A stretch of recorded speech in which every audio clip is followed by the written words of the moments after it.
안녕하세요. 네, 안녕하세요. 자기소개 한번 부탁드려도 될까요? 안녕하세요. 저는 배치투자 16기 수강하고 재무 모델링을 들었었던 최정일입니다. 최근에 투자증권에서 합격을 해서 본점 영업 IB PF 부문에서 일하게 됐습니다. 국제신지 합격하신 지 얼마나 되셨어요? 이게 채용이 저는 전환형 인턴이어가지고 11월 달에 인턴을 시작해서 한 달 반 정도 인턴 기간을 겹친 후에 또 면접을 봐서 전환이 된 상황이고요. 1월 2일 날부터 이제 신입사원 연수를 하고 있는 중입니다.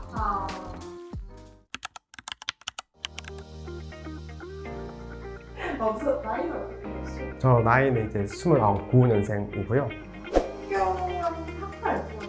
학교 제가 졸업한 학교는 서울시립대학교 경영학부에 재학했었습니다.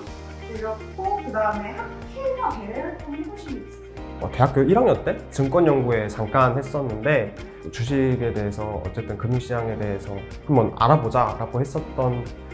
학회는 했고 대외 활동은? 대외 활동은 딱히 한 건 없었고 저는 CPA 준비만 했었기 때문에 대외 활동에 대한 의지나 어떤 해야겠다라는 게 꼭 있진 않았던 것 같아요. 그럼 CPA는 얼마나? 한 2년 반 정도 했었어요. 자격증 혹시 취득한 거? 없습니다. 취득한 건 없습니다. 네, 저 금융 자격증도 아무것도 없습니다. 스스로 없나? 없습니다. 앞으로 따질 계획은? 계획은 있습니다. 계획은 있습니다. 그럼 질문이 들어오지 않던가요? 왜 자격증이 없냐라고 대놓고 질문하시는 분도 계시긴 한데 대부분 그렇기보다는 지원자분이 증권사에 관심이 있는지 모르겠다라는 방식으로 오해해서 질문을 많이 하시더라고요. 근데 그런 것들이 아무래도 제가 CPA를 준비했던 이력도 있고 이 친구가 그냥 CPA가 안 되니까 좀 일하다가 가려고 하는 게 아닐까라는 그런 질문 하시기도 하시더라고요.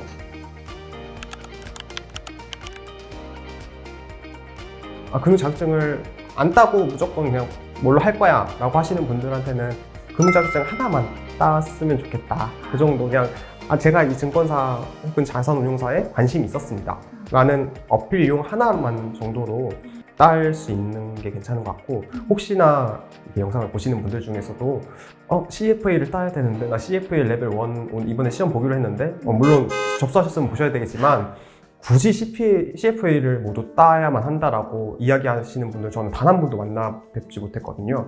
예의상 내가 증권사에 들어가려면 이전 금융자격증 하나 정도는 라는 가벼운 마음으로 준비하시고 제발 직무와 관련된 경험들로 채워주시는 게 가장 좋다라고 말씀드리고 싶습니다. 근데 자격증을 딱 하나만 딴다 그러면 증권사 피프 조금 사실 주변 동기들은 뭐라고? 동기들은 공인중개사 딴 친구들이 있고 어떤 친구는 CFA를 딴 친구도 있긴 한데 사실 그게 유별하다라고 말씀드릴 수가 없는 게 저는 팀장님이랑 대화를 하면서 팀장님이 아예 그냥 얘기를 하셨거든요. CFA 따지 마라. 팀장님이 보시기에는 그냥 투혼사 정도까지가 리밋이고 사실 그 밑에 자문인력 그런 거 있잖아요. 금융 3종 그 밑에 하위 그 정도만 거기 중에 하나만 있어도 사실 별 문제가 없는 것 같다라는 생각이 듭니다.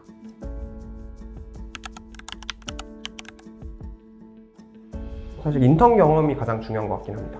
인턴을 어디서 많이 해봤는지, 그리고 그 기간도 단순히 1개월 이렇게 단기간이 아니라 조금 더 긴 기간들의 인턴들을 여러 군데서 많이 해봤는지가 조금 중요한 것 같습니다. 정일님이 생각하기에 왜 그들이 인턴 경험 그렇게 중요하게 생각할까?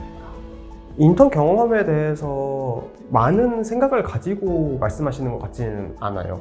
다만 인턴 경험을 했을 때 회사 생활을 좀 해봤고 이 조직이 어떻게 굴러가는지 알고 이 업무가 어떻게 흘러가는지를 아는구나.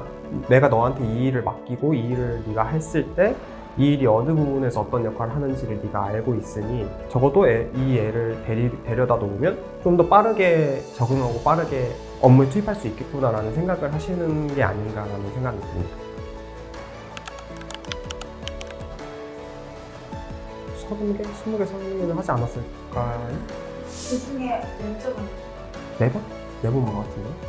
그래서 제가 뭐 자기소설을 잘 쓴다라고 이야기하기는 굉장히 어려운데, 그래도 저 같은 경우 제가 작성한 걸 어떻게 썼냐라고 물어보시면, 그 자기소개서를 제가 처음에 저 혼자 썼다가 이거를 그 계열사 다니는 형한테 보여주고 서로 대화를 많이 했어요. 그러니까 나는 이 경험을 알고 있으니까 이렇게 글을 썼을 때 이 글을 읽는 사람은 이렇게 내 경험대로 해석해 주겠지라고 생각해서 썼던 내용이었는데, 막상 이걸 읽은 사람과 그 이야기를 해보면 사실 그렇게 받아들이지 않더라고요. 아, 이 사람이 내가 했던 경험을 온전히 이 글로만 받아들일 수 있게 하려면 어떻게 해야 되는지 고민을 많이 했었고, 제가 다 쓰고 제가 이 경험을 안 해봤다라고 생각하고 그걸 전제하고 이 글을 다시 읽어봤을 때 어떤 부분에 구멍이 있고 그 구멍을 메워야 내가 했던 경험으로 그 사람이 읽을 수 있을까를 고민해서 좀 다시 많이 수정했었던 것 같아요.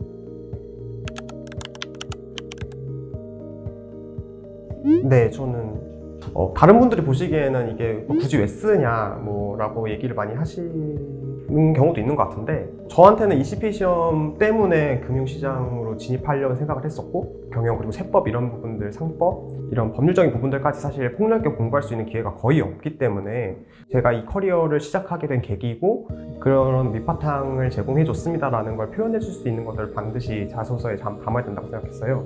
그래서 CP를 항상 담았던 것 같고, 그 결과에 대해서 물어보시는 분도 계시고 또 조심스럽게 여쭤보시는 분도 계시고 다 다르긴 한데, 그래도 대부분 시험 준비에 대해서 부정적인 반응을 가지고 계시거나 그런 분들은 한 번도 만나 뵙지 못했었습니다.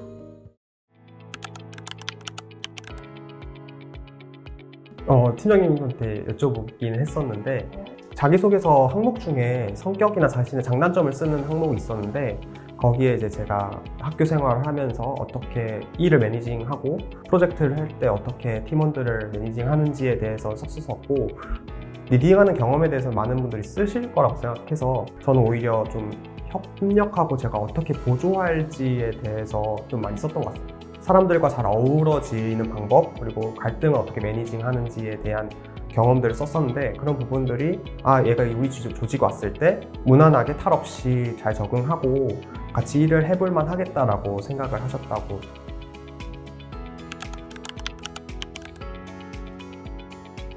일단 대체 투자가 뭐냐라고 물어보는 게 가장 좀 당황스러웠던 것 같아요. 네, 그러니까 대체 투자에 대한 정의를 말해보라고 말씀하시는데, 일반적으로 그냥 알고 있는 내용을 이야기했는데 그건 좀 1차원적인 것 같다, 2차원, 3차원 더 나아가야 되는 이야기를 해야 되는데 왜 거기서 멈추지? 라는 생각을 하게 됐다라고 말씀을 하셨었는데, 그 질문의 출발도, 그러니까 그 질문을 하신 이유도 얘가 증권사에 있을 사람인지, 그리고 이 대체투자 직무를 정말 할 사람인지에 대한 의문이 생겨서 그런 질문을 하신 것 같더라고요. 그거에 대한 대답을 잘 못했던 것 같고, 그분이 나한테 요구했던 대답은 뭘까라도 아직까지도 잘 모르겠는? 정확히 질문이 정의였어요. 네, 대체 투자가 뭡니까에 대해서 물어봤고, 관심이 진짜 없는 게 아닐까라고 생각하시는 것 같은 느낌을 받아서, 저처럼 약간 증권사나 혹은 운용사 이쪽으로 관심이 있다라고 느껴지지 않는 이력서를 가지신 분들한테는 반드시 준비하시고 그런 질문들이 나올 걸 예상하시고 반드시 나온다고 생각하시고 가시는 게 맞다고 생각합니다.